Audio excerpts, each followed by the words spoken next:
Buene tiro. I couldn't do that. Could you do that? How can they do that? They're beginning to get on my nerves. Who are those guys? Uncommon Sense with the Senior Delinquents.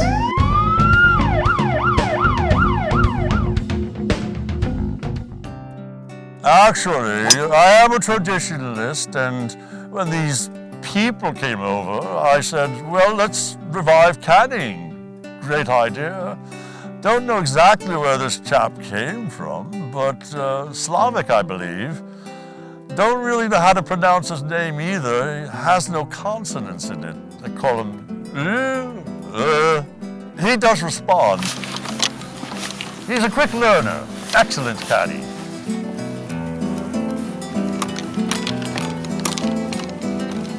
My God, it's amazing how he can just sniff those golf balls out in the brush. And other things too. Some people may be concerned about his health and well-being, but I guarantee he is well-fed and well-hydrated. Hey, what about this pandemic thing? Oh, well, he's had his shots, both distemper and rabies. Clean balls.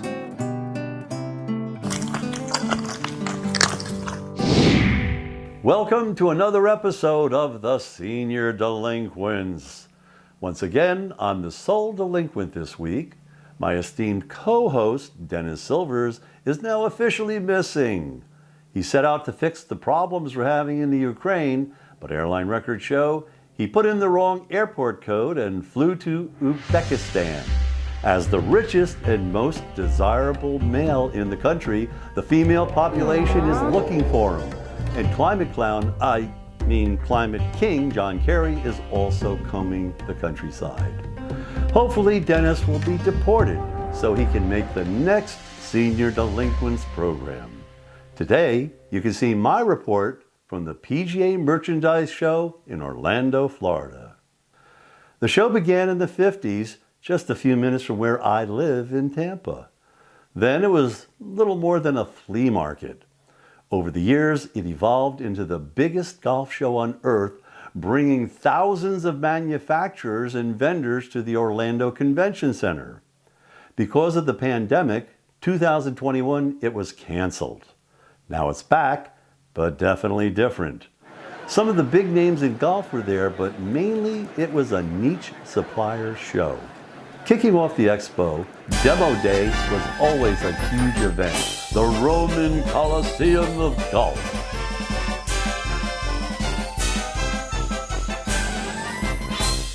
This time, it was a huge shock and very strange. Strange clubs, strange golf vehicles, and inside, strange underwear, anatomically and politically correct mannequins, and even a strange interview with no less than Pat Boone, which is coming up. Just plain strange. And to add insult to injury, it was also a wet demo day where you really could use a good umbrella. Somebody I've known now for a long time. Don't make that, you make us look old. I know, but we can't help it. Hey, Senior Delinquents, we're old, but we're still going strong. I don't think I'm considered a senior yet at 58. But this is Steve Assman, and he is the guy who introduced to the professional golf tour the Gust Buster, which I always thought was the greatest umbrella ever invented because it can stand up to almost anything in the wind. They're good for 55 plus miles an hour. Let's just say he exceeds the wind limit. And we built our own wind tunnel here. We used to bring it here to prove it. I know. I remember the wind tunnel. I got blown a few times. Yes. Excuse the language. Yes. Don't take it the wrong way. But, you know, I'm sorry, but Steve's a good humor. We call him the Ass Man just because he can take it, and it's a proud moniker and a unique moniker. Nobody forgets Steve. I don't know if that's good or bad, but I do make a good product. And I walked out on tour in 1997, and I picked up 70% of the players.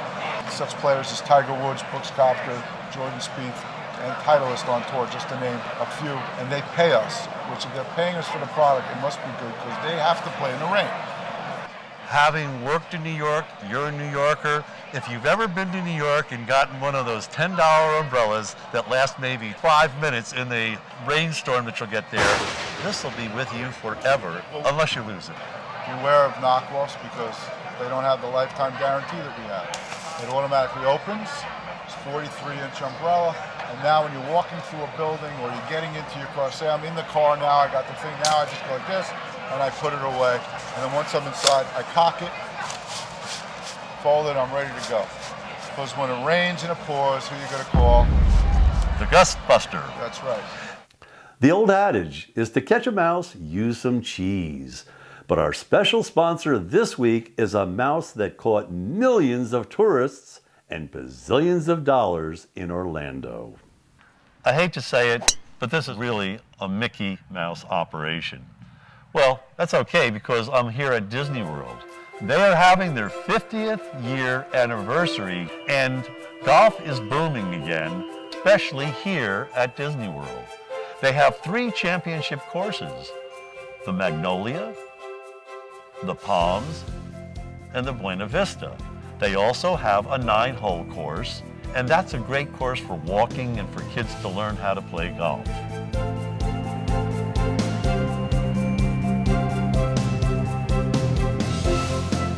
The courses all have a similarity, but they also have differences. The Magnolia course and the Palms course really give you that Floridian feel because of the wildlife, and the Audubon Society has recognized them. The complex is run by Arnold Palmer Golf Management. They've renovated over the years almost all of the golf courses, and Arnold Palmer played here many times in the past in the PGA Tour events along with other pros. Not just PGA, but also LPGA events for many, many years.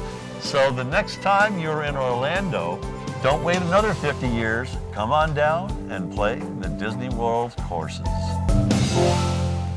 A movie that I loved as a kid and still do is the film version of Jules Verne's Journey to the Center of the Earth. Along with James Mason, it co-starred then teen idol Pat Boone. Still pretty buff for this century, like his singing film hit Our State Fair is a... I met him at the PGA Fair. The movie that I'm going to talk to Pat Boone about is not my co-host's Dog Mulligan. It's about second chances. And Pat, tell us a little about it. Mulligan is a do-over. If we mess up the first time, we can start over in some cases and do it better. And I play Will Dunn in this movie, who is a pro, a respected retired pro who does mentor young golfers. And in this one case in the film, a hotshot young near billionaire who considers himself a good golfer, and he can be, but his personal life is coming apart and is told by some of the other golfers, if you're going to play with us again, you go see Will Dunn, the pro who will teach you, and he teaches us how to get control of our tempers and our emotions. Damn it! That gets my blood boiling. Yeah. I've got to tell you, look, my whole life, I have been a bit of a muckraker, a bit of a rebel. I'm a senior delinquent. You have had this perfect, squeaky clean image your whole life. Haven't you exhibited someplace along the line? Yes, I remember when I got thrown off Christian television. You got thrown off Christian television because I did an album of heavy metal classics with big band jazz arrangements. I did Smoke on the Water, I did Ozzy Osbourne songs, all of these heavy metal songs. And I went on the American Music Awards in leather and tattoos to promote the album. And immediately Christian TV thought I had gone off to the dark side, and they canceled my Christian program that I was doing every week. So I was reinstated, the program was reinstated, but yeah, I've done some things along the way that raised eyebrows. You know something? It's refreshing to know that I'm not the only senior delinquent, but Mr. Pat Boone, he has had his moments too. Thank you so much for helping senior delinquents. Happy to do it. Because the club makers were mostly missing this year, the ball manufacturers got a lot of attention. The only expert on balls I know is my urologist, but he wasn't at the show.